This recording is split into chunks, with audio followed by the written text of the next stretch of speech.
Well, I got my first prospecting trip into the North Saskatchewan River today. It's March 23rd, second week of the coronavirus pandemic. I guess I was practicing my social distancing from the dig today because I was totally by myself. A little on the cool side. I did find a nice little open spot at the river, about a mile hike to get in.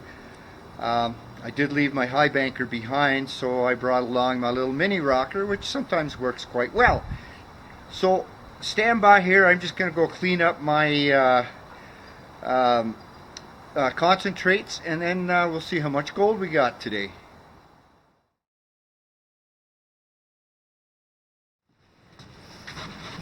Here's my rocker I used today on the North Saskatchewan River. I've used this several times. Actually works pretty good.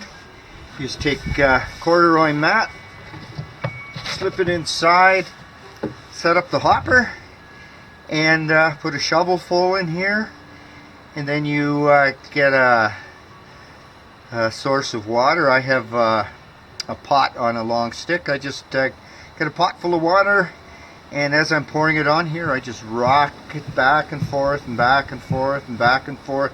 All the heavies settle in and the light stuff just blows out of the rocker here.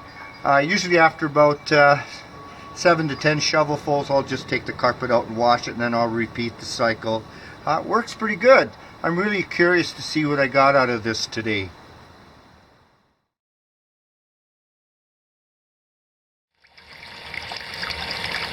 There, I got my concentrates down here in the basement. I'm just going to run them through my miller table. I got some of that blue thermoplast material from Chris at Alberta Gold, and it seemed to do a pretty good job the last time I cleaned up some stuff, so I'm going to use it again.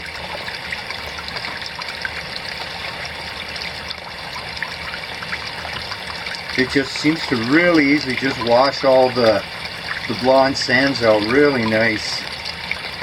And because it's a little wider, of course, than my micro sleuth, I can kind of go through a batcher a little quicker.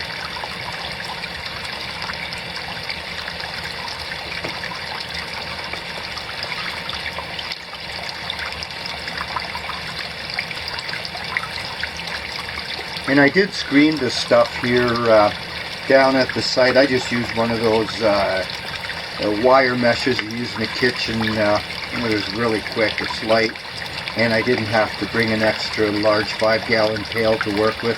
I was just trying to cut down my weight. Anyhow, we'll see how this works out here in a bit.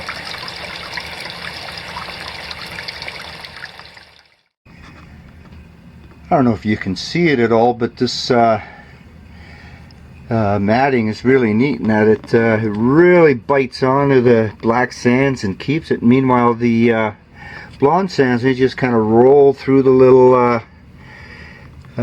spaces between the little squares. Kind of a really neat looking thing.